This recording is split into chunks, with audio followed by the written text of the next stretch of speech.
following is intended only for mature audiences. Open your ears and lube up your butthole. It's time for the What Do We Call It podcast. Now, here's your host. It's Jmann.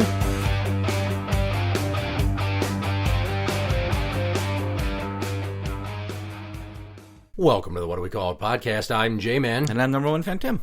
Timber! The family and I, we went out to eat, and it was only me, the wife, the stepkid, and the two littles. Because my two were out of town with my folks. So we go to this little Mexican joint. And I've eaten there a couple of times. Really good food. Decent place.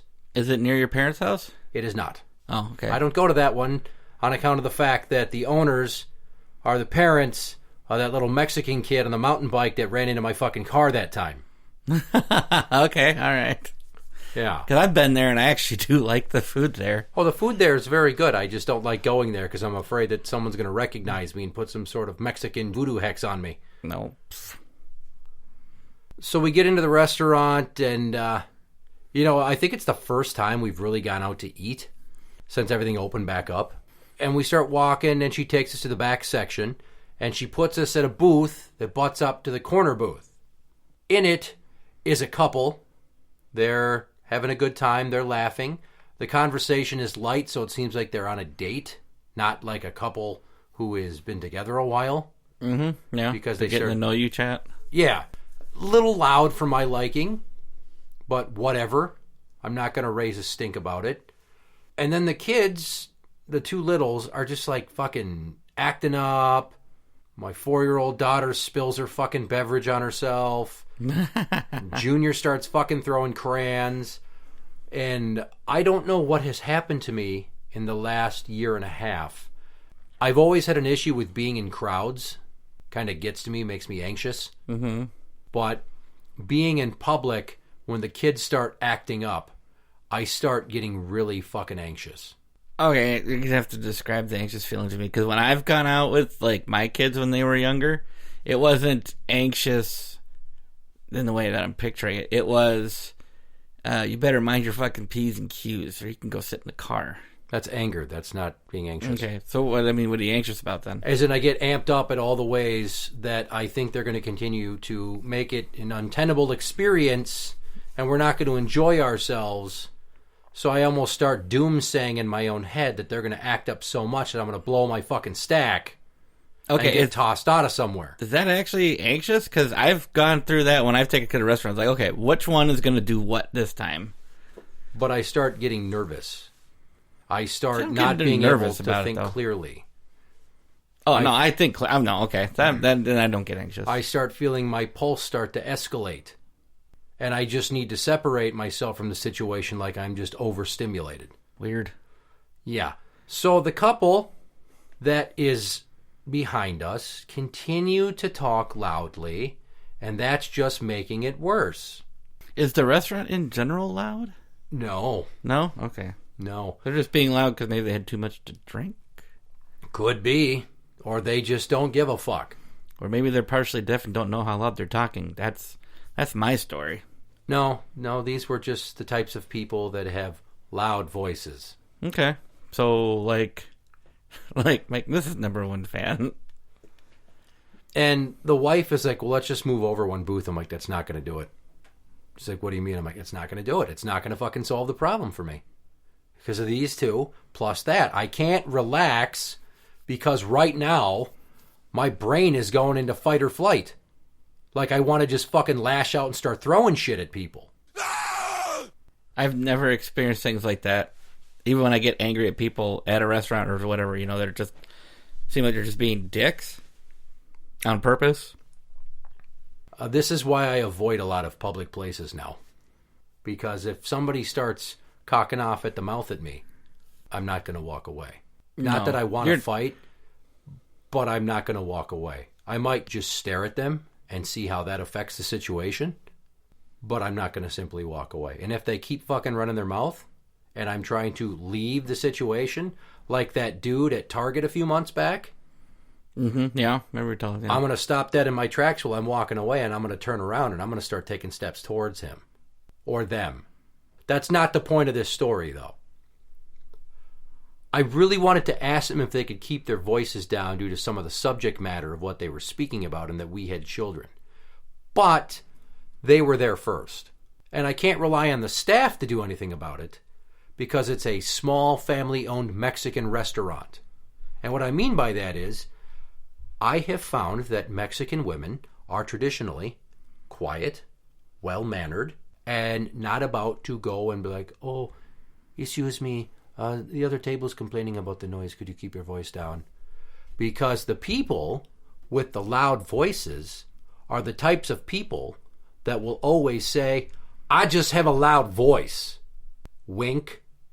Gotcha. So when you look like me, you're white, you look angry all the time, you have a shaved head, the social climate of today's current society is not that I can say anything negative to anybody that is a person of color. Because I've been told too many times I give off, quote, officer vibes. Yeah, that's actually quite a good way to describe it. Yep. Just I've seen that look on you, I don't know how many times. Yeah, so like when I was a social worker and one of the first times I met one of my clients, he kind of stopped. He's like, why are you talking to me like you're an officer? And the other guardian that had previously had his case that was handing him off to me, once we left, she's like, boy, he sniffed you out pretty quick. I'm like, what do you mean? She's like, he asked you why you're talking to him like an officer. That motherfucker knew you were a CO or a cop. So anyways, situations such as that, where I'm somewhere and I feel like somebody is talking out of turn or being too loud, they're kind of gently breaking social norms. They're here, they're paying their money. Yeah. I could have said something like, hey, I got little kids. You maybe want to steer the conversation a little bit less adult, perhaps. But I'm not going to do that. And this is why we're having this conversation. I don't feel comfortable trying to correct the manners or the behavior of anybody that's a person of color anymore, even in a polite fashion, in a manner that the average person would find to be quite reasonable and warranted based on societal norms, because everyone is an asshole with a phone ready to record you and fucking post you to their social media and call you a racist, even when you're not being even remotely racist. And regardless of whether they deserve to be told, hey, you're upsetting other people. And more often than not, it seems they just throw that phone up there and they throw the word racism in and a bunch of people flip out and try to figure out who you are and fucking dox you and ruin your life. So that's why my blood started to boil. In my head is this worst case scenario where I ask them nicely and they tell me to go fuck myself, and then the female pulls out her phone and starts filming me and saying shit like, look at this white asshole trying to tell us to keep our voices down in the restaurant like he owns the fucking place. Because that shit happens. Now, it's not like that chick in New York that was walking her dog in the area where you're supposed to have a leash dog, and she did not. And the black gentleman asked her to leash her dog, and he started offering her dog treats. So she called 911 and said, I'm in the Ramble. There's a black man here and he's threatening me. Like this white lady, this upper crust, white, high society bitch, basically tried to play it off like she was being attacked by a black man. She was a total white Karen. And it's not about being a male Karen, you know, and just thinking that I own the fucking place, a sense of entitlement. So if you and I were out somewhere having a burger and we were laughing and talking about old times, and I started talking about some very risque things, and I didn't realize there was a table with some small kids behind us, and the parents were like, hey, could you tone it down? I got my kids. I'd be like, oh shit, I am sorry. I wouldn't be like, how fucking dare you? There's so many people that think they are always right, and you cannot call them out, that they're going to be like, fuck you, how dare you? But the ante is higher now due to the fact that everyone has a fucking camera in their pocket for the most part, directly connected to the internet. Not just, I'm going to take this video and I'm going to go home and upload it to my Facebook or my YouTube. They're live. Yeah. They're on some app, and everybody that knows them is more than likely not going to look at the context of the situation or ask any questions. They're going to flip the fuck out and say what a piece of shit I am. And if somebody gets up in my face with their phone, dude, it's game over. Your phone's getting broke at bare minimum. And if you put your hands on me, I'm breaking your wrist and I'm dislocating your elbow. That's where I'm at. In situations like that, you know, it's like, it doesn't even matter if they were people of color or whatever. There's no way to win that, you know? If you say something to them, yeah, you're an asshole, I'm in a restaurant, but then if you like, okay, well, I'll talk to the waitress, ask if we can move over there. You can't win. I just can't have that kind of language around my kids, that kind of subject matter. And the context is not that I think I have the right because I'm white. That is not what I'm fucking saying. And just because I have kids in the restaurant doesn't necessarily give me the right either. But it's the simple fact that grace and civility is right out the fucking window these days because everybody's so bold with their phone. They know in the snap judgment, court of public opinion, cancel culture nature of today's society, all they have to do is take a picture of you or take a video of you and put it on social media and you could fucking go viral. And everybody's trying to, you know, wreck your shit. They want you to lose your job and your house and your family, and they'd rather you be dead. Human beings have become so disposable to each other that we basically treat one another like fucking toilet paper.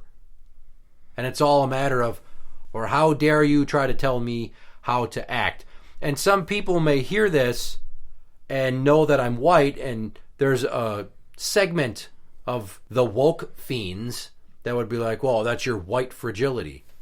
It's actually more me having anxiety about dealing with people of different races than I am in the current racial climate of America. Because unfortunately, there's too many people of color that would only see me as a white man opposing their behavior. I'm not telling them that they need to leave or that I have more right than them, but they're going to see it that way. And because I apparently give off cop vibes, it's easier to jump to that conclusion, I guess. And they'll do whatever they can to present it that way on media. And it's just snap judgment, and people eat this shit up, and they have to know who you are, and they want to look into your past. They're not satisfied until you're destroyed, and they can sit there on their moral high horse and look down at you in ruin. Years ago, you might be in a situation like this, and you might say to them, hey, could you please keep it down? They might say, okay, I'm sorry. They might say, why don't you move? We were here first. Or they might go nuclear option and go, fuck you, and get in your face. But prior to around 2010, 2012, when smartphones were the norm, everybody didn't have this video recording capability. There weren't so many fucking apps that were instant go live. Just think of how different things are now, where you have to walk on fucking eggshells so somebody doesn't present you in a negative light, because not enough individuals are going to actually take the time to get to know the totality of the circumstances. Why? Short attention spans. Why? Smartphones. How is that a factor? Instant gratification. There's something different to steal your attention every few seconds. Nobody has the patience to do the fucking due diligence anymore. Attention spans are short. Everybody wants to get on to the next thing, so they just draw the first obvious conclusion to be done with it and get on with their day. No, you're right. It's like if a woman cries rape, there's a segment that will be like, I need to know the details. But there's a bunch that will be like, believe every woman. How fucking dare he? We need to cancel him. A woman says her husband choked her. Even if they have no history of domestic assault between them. Even if there hasn't been a laundry list of police calls to that household. There's a segment beater, yeah, that will say, oh my God, that total son of a bitch. And it's even worse, it seems, to me at least, if you're white and someone of color calls you racist on some video they made in a public place. No, yeah. Snap judgment. I had a friend, I think I shared the story here before. Her and her husband were accused of abusing their child. They have a special needs child, their third child, or their fourth child. And I remember seeing the news, and I'm like, I seen a news story on the computer, and I read the article. I'm like, there's no fucking way that's her. There's no fucking way. You know, I found her on Facebook and sent her a message. I said, hey, I read the article was going on. I says, I can't believe this. This doesn't sound like you. And she was really defensive at first. And she's like, you can't believe everything you read, this type of... I mean, she kind of went off on me, and I says, hey, listen, I don't believe it at this point in time. You know, if you're really innocent on this stuff, it will come out in court. You'll be able to prove it. I said, I have a hard time believing that you could possibly even be remotely able to do this, because I've known her for so long, you know. And it turns out, and it was a very small article when everything was said and done a few months later, one of their distant friends got mad at them and decided to call them and put a fake report in. That's so fucked. Yeah. And they ended up losing their kids for a couple of weeks while the investigations were going on. Even though, according to, there was no evidence when the police initially showed up. That was, you know, they said that they locked the kid in his room. There was poop on the walls because they don't change them, this, that, and the other. And it's just like, there was a lock to keep him in his room, but it wasn't like lock him in his room from the outside. It was just a standard bedroom door lock. So, like, he could lock them out or whatever. Mm-hmm. And they had a thing so they could... pop the lock and get it. It was a completely made-up thing. But, I mean, it seemed like so many were rushing to damn her and her husband. And it's just like, I get to say, at this point, I was that segment that was like, well, let's see what the facts are before we judge. You know? Nobody does that anymore. But with the racial aspect of this... I imagine it's even worse. It's just very unnerving. Like, I shouldn't have to feel like I can't approach anybody just because of the color of their skin, because they're going to perceive me as a racist for speaking up. I don't do myself any favors by looking like this. I would have to try really hard to not have a perma scowl. I mean, fucking hard. Your face even looked like that when you were a kid, though. I think that comes from your father's side. Correct. But with the masks... when you're in the store, when you're anywhere wearing a mask. Oh, it's even more difficult. All you see is my eyes, and I look like a fucking ninja ready to kill you. So I got pissed off, walked out, and then I walked home. I had to go a couple miles down to the river, cross at a bridge, and then walk home from there. Oh, I know where you are now. Okay. So, yeah, it was a lengthy walk, and I had to soak my feet when I got home. But I was just fucking walking with anger and purpose. And then when I got home, I tried to talk to the wife, and she doesn't really see it that way. Anytime I try to tell her that as a white male, like, everybody's out to get us now. It's open season because a few people have found reason to be mad at some white males. Others have taken it upon themselves to be mad at all white males. And then they want everybody else to just openly rage against all white males. So it becomes this mob mentality. Mm-hmm, yeah. I'm not saying, oh, woe is me. But when you see someone like me, and then I have this authoritative stance to me, I have a posture, and I present myself as somewhat of a rule defender, I guess, I'm doing myself no favors. And they will look at me every time. I just give off type A cop vibes. If I had different hair, it'd be a whole nother story. If I had, like, maybe, I don't luscious brown hair and a man bun, I'd probably seem less threatening than I do. Obviously less like a cop, but studies have shown that men that have bald heads or shaved heads are seen as more dominant or more type A. And just automatically from years of working in the jail, I guess I default to a semi-stern tone, and that is a little unsettling to people that don't know me so well. I have been told by people that I seem angry when I'm not, just based upon my tone. And part of it is probably that I'm institutionalized from 11 years of working at the jail, and I just don't even realize I'm doing it. And then otherwise I'm in dad mode shouting at my kids, similarly. It's probably I don't think I have the officer authoritative tone, but kind of the tone I use when I'm trying to deal with traffic and job sites and stuff like that, and when I'm out on the road doing my job, you know, people are trying to cut through the cones to get through quicker, but they can't because our trucks are parked there. That's our work zone. I don't know if it's the same thing, but... Probably not. Not the same as you, no, but I know what you're talking about. I think I'm more physically imposing than you are. Oh, yeah, you are. Because I look meaner. Not because I think I'm Billy Badass. People look at me... You have that scowl. And the way I carry myself... I've been told, oh, I thought you were a dick, and then I got to know you, and you look angry, and you kind of have a defensive posture. No, it makes me wonder if I didn't meet you as a kid, if I met you, say, 5 years ago, if we would actually be friends. It probably would have been a much different Maybe. experience. Not as fun.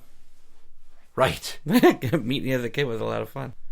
So if you subtract any of my own personal experience out of this episode, and you focus merely on the situation at hand, 2 parties in one location, and the current state of people and phones and going live and broadcasting and cancel culture, like, my feelings notwithstanding, the rest of that fucking holds up for anybody. Mm-hmm. Yeah, no matter, whether the races are reversed or whatever. It's just a situation. And things have, as you were saying, I'm just repeating things here. Things have gotten out of hand. So bad. It's not even so bad. They've gotten out of hand. I want to be optimistic and be like, maybe it's not actually as bad as we think it is. But the only way to find out is to approach the situation and be like, hey, listen, I understand you guys were here first and everything, but, I mean, can we possibly keep the subject matter a little bit different for my kids, or, and see what happens. And if they whip out a phone and start getting just like, all right, I thank you for your time, and walk away. I don't know if that would dissuade it at all, because like I said, she may be like, yeah, okay, and start following you around or some shit. Who knows? Maybe they not. Maybe they were really cool. I don't know. You never know. Well, it got worse after I left, actually, because my wife said they started talking about cocaine. Alrighty. Well, I was trying to be optimistic, but hey. Right. So, I mean, I don't want to think like this. I really don't. I enjoy getting along with people because it makes life so much fucking easier. But again, I'm just going to damn technology for emboldening so many people to a point where they're just blatantly carefree about showing anybody any respect, just any civility. Everybody's got this fuck you, I don't care about you, I'm looking out for me mentality. And the phones and the Facebook Live or the YouTube Live or the fucking Instagram store, all that shit. All of it. It's fucking ruining it for people. I wish somebody would find a reason to ban smartphones so that we didn't have these fucking apps, so everyone would have to talk to each other once again. And yeah, maybe you have a misunderstanding at first, but then you talk that shit out and you get along with them. Mm-hmm, yeah. So I did the responsible thing. I left. All right. So things are fucked, and everybody with their stupid smartphones and their Facebook Living and their hair trigger, I'm going to make you look like an asshole mentality, are ruining it for everyone. Thanks a bunch, fuckers. Interact with the show on Twitter at What Do We Call It? That is at What Do We Call It? You can find us on Facebook at facebook.com/group/What Do We Call It podcast show. For the What Do We Call It podcast, I'm Jmann. And I'm number 1 fan, Tim. And that's the end.